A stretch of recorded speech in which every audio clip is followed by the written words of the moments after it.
మన నగరాలు పట్టణాలు ప్రగతి బాట పట్టాలంటే బీజేపీని గెలిపించండి. కేంద్ర ప్రభుత్వ సహకారంతో మున్సిపాలిటీలు, కార్పొరేషన్ల సమగ్రాభివృద్ధి. ఇది తెలంగాణ ప్రజలకు మోదీ గ్యారంటీ. కమలం గుర్తుకే మన ఓటు.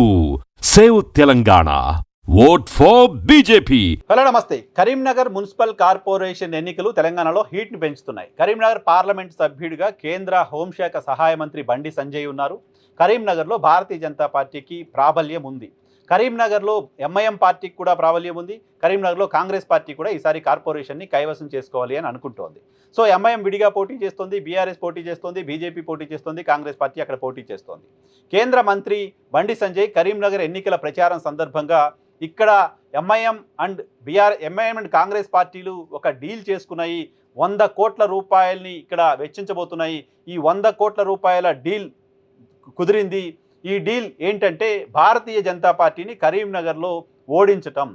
కరీంనగర్ మున్సిపల్ కార్పొరేషన్లో భారతీయ జనతా పార్టీని ఓడించడం కోసం కాంగ్రెస్ పార్టీ, ఎంఐఎం పార్టీల మధ్య 100 కోట్ల డీల్ జరిగింది అనేది బండి సంజయ్ చేస్తున్న ఆరోపణ.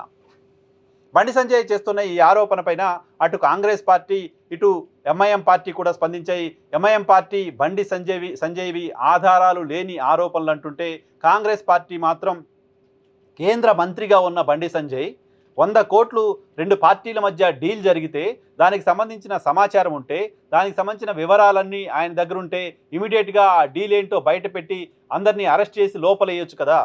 100 కోట్ల రూపాయల డీల్ జరిగితే ఆ డీల్కి సంబంధించిన సమాచారం ఉంటే ఎందుకు బహిరంగ సభలో దాన్ని మాట్లాడుతున్నారు? ఆయన కేంద్ర హోంశాఖ సహాయ మంత్రిగా ఉన్నారు.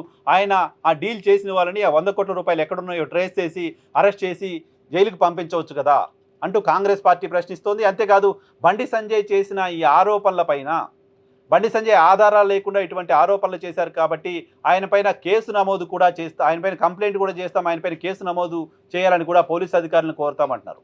ఒక నిరాధార ఆరోపణ ఎన్నికల ముందు మాపై చేస్తున్నారు కాబట్టి ఆయన చేసిన ఆరోపణ నిరాధారమైనది మేము భావిస్తున్నాం కాబట్టి పోలీస్ స్టేషన్లో కంప్లైంట్ ఇవ్వబోతున్నాం. బండి సంజయ్ పైన కంప్లైంట్ చేసి ఆయన పైన కేసు నమోదు చేసి ఆయన వ్యాఖ్యలకు సమాధానం తెలుసుకుంటామంటూ కాంగ్రెస్ పార్టీకి సంబంధించిన నాయకులు చెప్తున్నారు.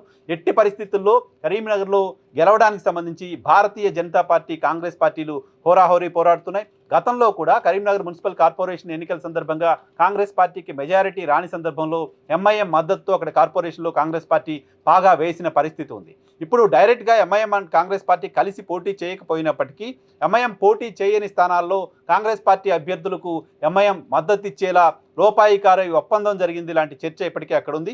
ఆ చర్చ కేవలం లోపాయికారి ఒప్పందం మాత్రమే కాదు, ఆ ఒప్పందం విలువ 100 కోట్లు అంటూ బండి సంజయ్ చెప్పడంతో ఇది పొలిటికల్ హీట్ జనరేట్ చేస్తుంది. కరీంనగర్లో గెలిచి నరేంద్ర మోదీకి నేను ఒక కానుకిస్తాను, నరేంద్ర మోదీ దగ్గరికి వెళ్ళి కరీంనగర్ కార్పొరేషన్ ఎన్నికను గెలుచుకుని వచ్చాను అని చెప్తే నా గౌరవం ఉంటుంది.